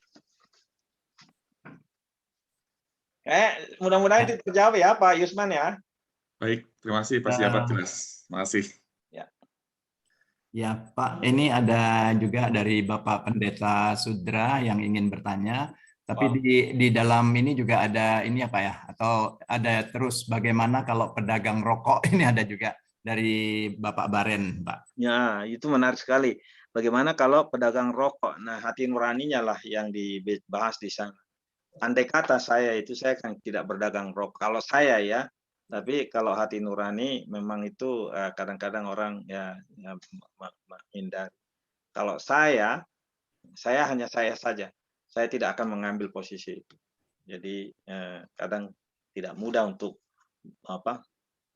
mengatakan pada orang lain jangan dagang rokok gitu. Karena argumentasi banyak juga. Apa bedanya dagang rokok dengan dagang kopi? Jadi hal seperti itu. Jadi orang punya argumentasi macam-macam. Tapi saya kira hati nurani itu menjadi penting dalam kita mengambil keputusan. Ya, mungkin Bapak Pendeta Sudra ingin menanyakan langsung katanya Pak. Silakan Bapak Pendeta Sudra. Wah, Sudra iya, mana ini? Baik, terima kasih. Ini dari Semarang. Iya Pak Sijabat, selamat malam Pak. Terima kasih, bersyukur atas kesempatan malam hari ini Pak. Begini Pak Sijabat, tadi dalam firman Tuhan telah disampaikan mengenai mata ya Pak. Apabila matamu melihat perempuan saja dan mengingini, itu sudah berzina. Jadi kuncinya adalah mata ini satu pintu yang mudah untuk dosa dalam hal penglihatan. Nah, saya seringkali merenungkan terhadap saudara-saudara kita dari Muslim, Pak. Ya. ya Muslim yang berjilbab, ya bahkan sampai jilbabnya itu hanya tersisa di bagian mata saja. Nah, kalau di antara mereka saja begini, mengenai kenajisan yang dilakukan oleh seorang wanita. Apabila engkau membangkitkan syahwat, ya syahwat seorang pria, itu sudah kategori dosa, sudah kategori najis. Nah, lalu saya tarik ke komunitas kita, Pak, komunitas gereja yang, maaf permisi bicara, tidak sering juga kita melihat para wanita dengan berpakaian seronok, ya, beribadah dalam persekutuan, ya, mereka seakan-akan tebar pesona akan tubuhnya, Pak. Nah, membandingkan dengan saudara-saudara kita yang berjilbab, Pak, mereka mohon koreksi kalau saya salah bicara. Mereka bisa meminimalisir mata dari seorang pria agar tidak bangkit syahwatnya karena melihat wanita.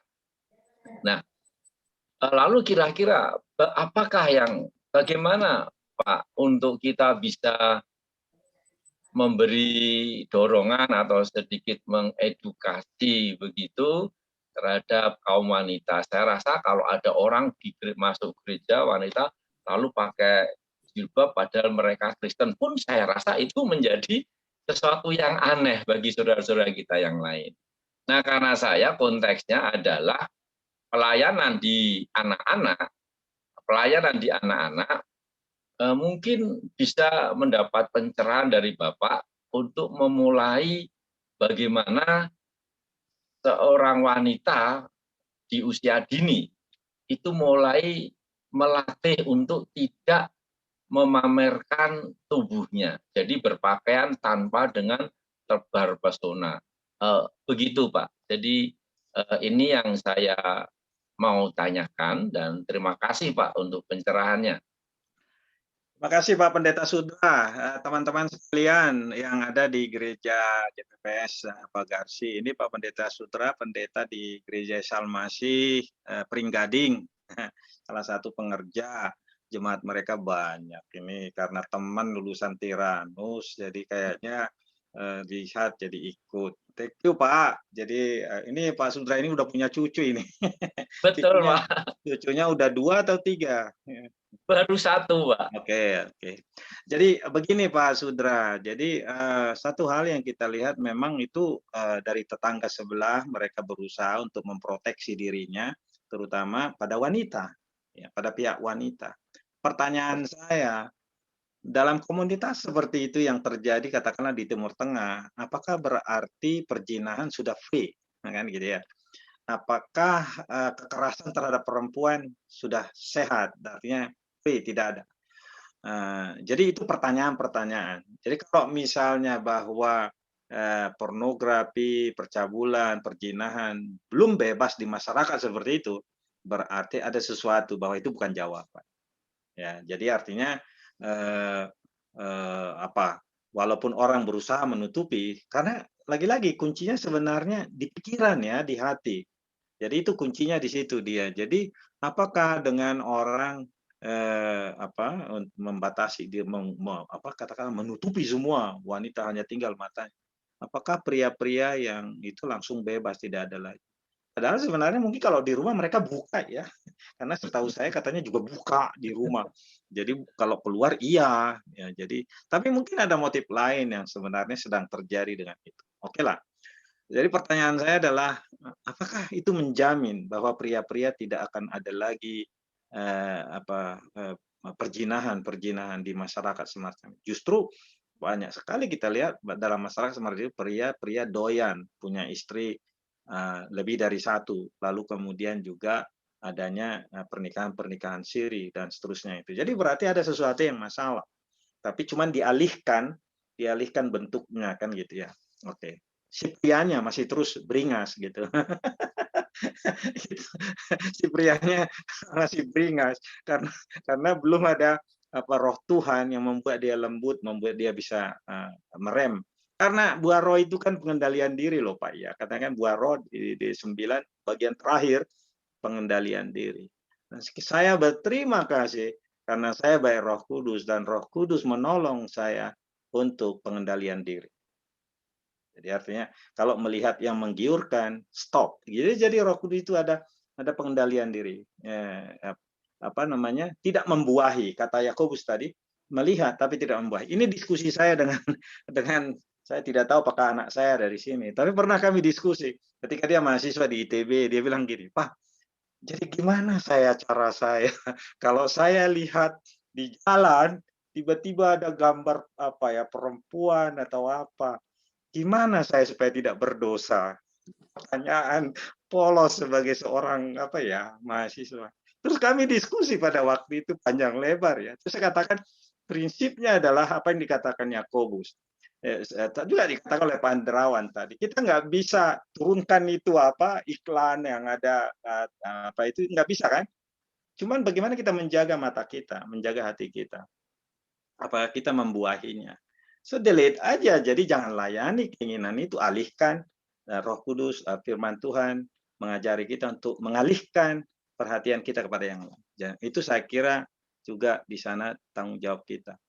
Nah, kembali masalah apa yang dikatakan oleh Pak Sudra, itu bagaimana perempuan-perempuan yang berpakaian dan ya kadang-kadang ya nampak bagi kita katakan strono, tetapi mungkin bagi perempuan, taste-nya bagi perempuan yang memakai itu, justru itu menunjukkan identitas mereka.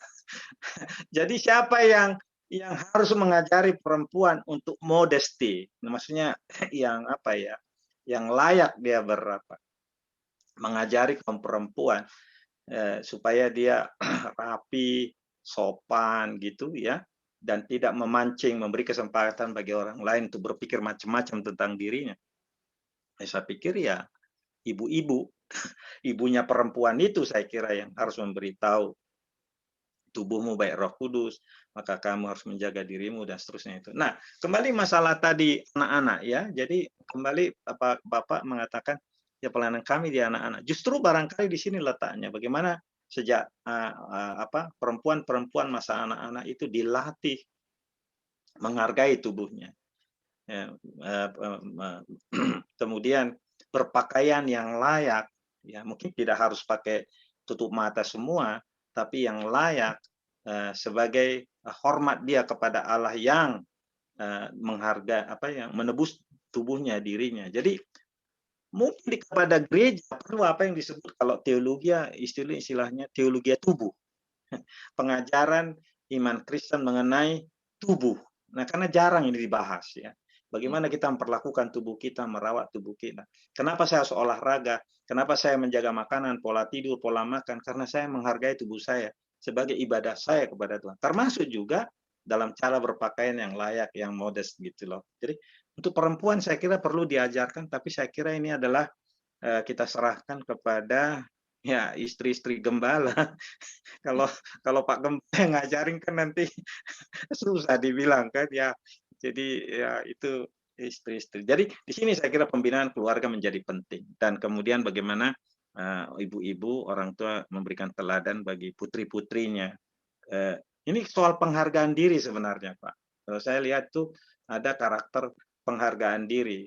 Jadi kalau dia tampil dia kira kepada orang lain dengan seperti karya ada Srono, mungkin karena si remaja-remaja itu nggak ngerti para pria atau remaja lain karena mereka sedang bertumbuh hormon.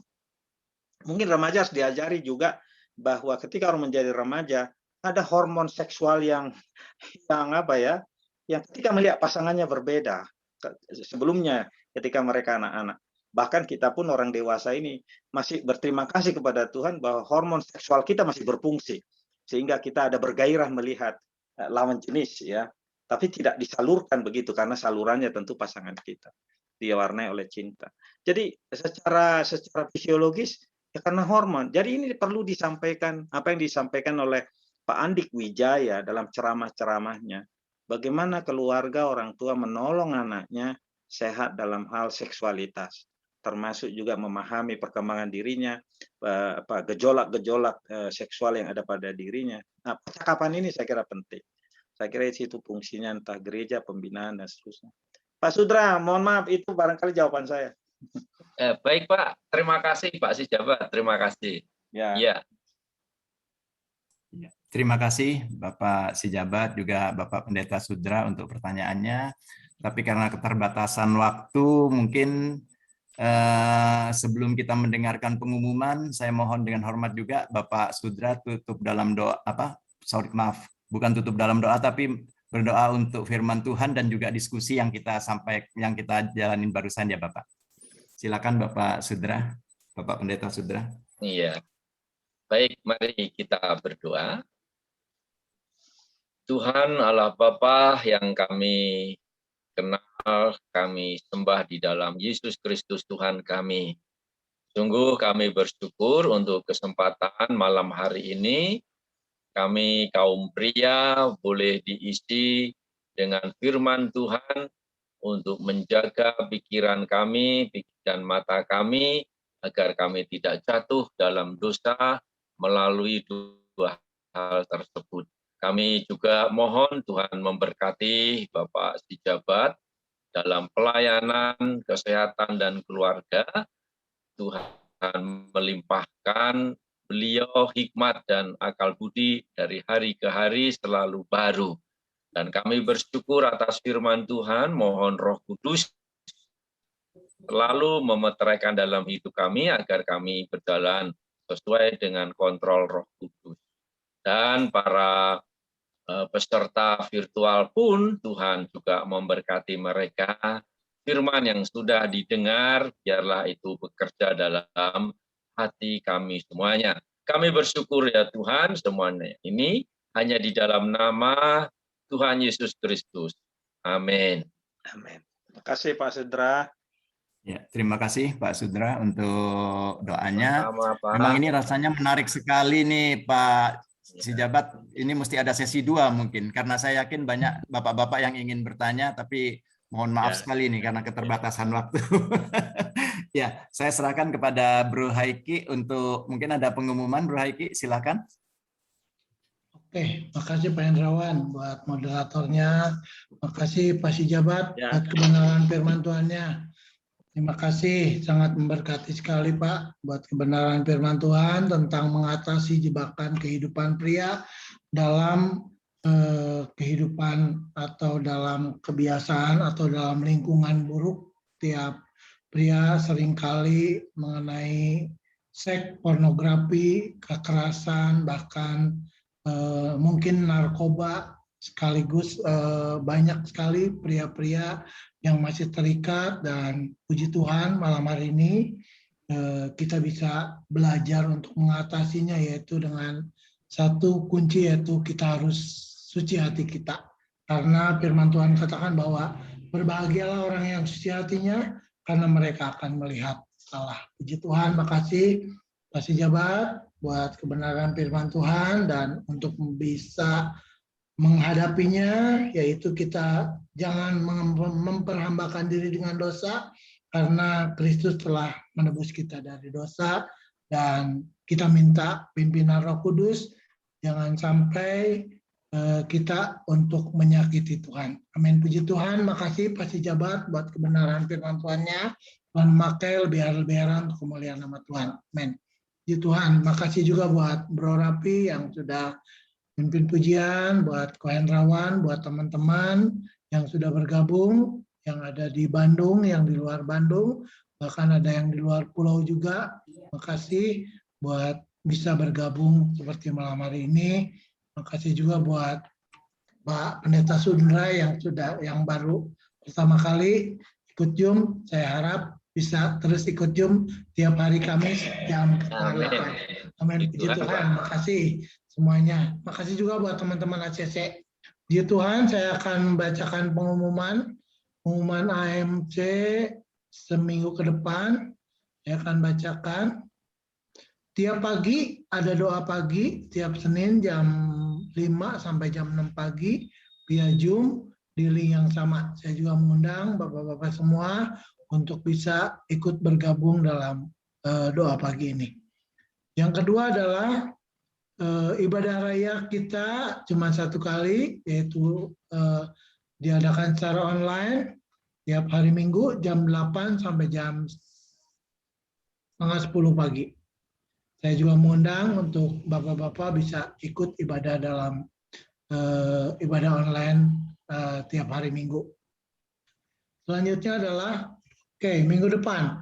Minggu depan dengan tema tetap kita freedom ya, kita bebas dari masa lalu, bebas dari ikatan dosa, dan minggu depan kita akan dilayani oleh Bapak Pendeta Theo Mose dengan tema financial freedom. Jadi kita bebas dari finansial kita, kita bisa ikut dalam virtual Zoom minggu depan untuk kita bisa mengatasi financial freedom ini. Saya mengundang Bapak-Bapak tetap setia untuk ikut ibadah Zoom seperti malam hari ini.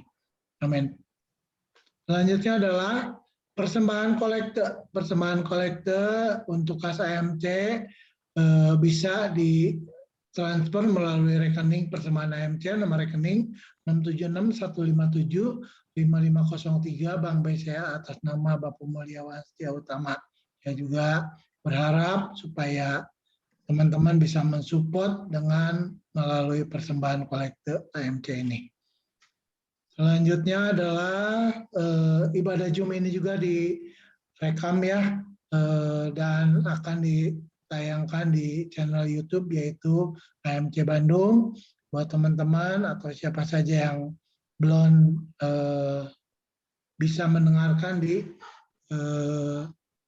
channel YouTube yaitu AMC Bandung.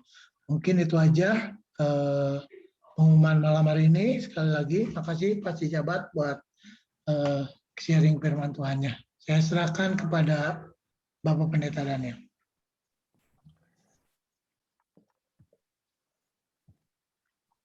Ya, puji Tuhan.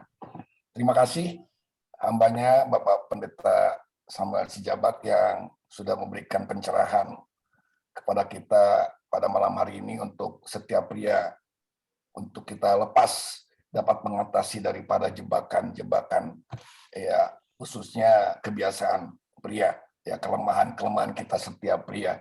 Tadi saya tertarik ya sedikit saja karena memang waktu ya, ada fase-fase yang Dr. Andik tadi ya, ini memang bukan dari Dr. Andik ya, tapi ini menarik sekali untuk kita supaya saudara para pria-pria bisa saudara ada posisi di mana, usia berapa, dan apa yang terjadi dengan saudara di usia itu, ya. Ini sangat menarik sekali. Saya baca, saudara, ada 4 fase untuk pria yang mengenai kehidupan seks. Yang pertama, fase pertama adalah fase pandangan hidup. Itu usia 15 sampai 30 tahun. Jadi artinya memandang saja sudah hidup. Fase pandangan hidup, usianya 15 sampai 30 tahun. Nah, untuk fase 30-40 tahun itu fase pegangan hidup. Dipegang-pegang dulu baru hidup. Nah, yang ketiga, saudara, ya, adalah perjuangan hidup. Nah, saudara di usia berapa? Koreksi sendiri. Nah, itu umur 42 tahun sampai 60 tahun. Itu perjuangan hidup. Jadi butuh perjuangan untuk hidup. Mungkin makan obat, alat pembantu, jadi baru hidup. Nah ini saudara, ya umur 60 tahun ke atas, itu adalah pengorbanan hidup. Dikorbankan tidak bisa hidup. Ada satu lagi ketinggalan. Apa-apa. Ya, jadi saudara itu saja, hanya sekedar ini aja, saudara, sedikit supaya jangan terlalu tegang. Tanya kemana-mana, saudara. Kalau sudah bicara pornografi ya sampai jam 10. Aduh. Luar biasa. Ya, saudara, mungkin masih ada banyak di sini yang memiliki pengorbanan hidup, ya bersyukur saja. Ya, saudara, kita akan tutup dalam doa, kita akhiri malam hari ini. Terima kasih sekali lagi Pak Sijabat, terima kasih Saudara Yusman, ya Saudara Raffi, host Saudara Hendrawan dan yang bertugas, Saudara Haiki, Saudara. Tuhan berkati kita semua. Kita akan tutup dalam doa dan saya mohon kalau masih ada Bapak Jimmy akan tutup dalam doa. Oke, mari kita semua bersatu dalam doa. Bapa di surga, terima kasih untuk Engkau sudah memimpin dari awal sampai akhir dari ibadah AMC ini Tuhan. Kami berdoa biar Tuhan terus memakai Pak Sijabat, Pak Urapi, Tuhan pakai dimanapun beliau melayani Tuhan.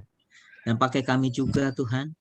Dan kami sadar bahwa kami butuh Roh Kudus. Oleh karena itu Roh Kudus pimpin kami, pegang kami, bawa kami dalam seluruh kebenaran. Terima kasih Tuhan Yesus. Kami akan berpisah satu dengan yang lain, tapi kami tahu bahwa Tuhan tidak pernah meninggalkan kami. Tuhan menyertai kami. Kiranya Tuhan, kami mohon berkat-Mu dicurahkan bagi kami. Berkat dari Tuhan, kasih Allah Bapa Surgawi, dan kasih karunia Tuhan Yesus, dan persekutuan dengan Roh Kudus menyertai kami hari ini, bahkan sampai selama-lamanya. Haleluya. Amin. Amin. Terima kasih. Pak Jimmy. Terima kasih untuk Pak Sijabat, terima kasih. Terima kasih Pak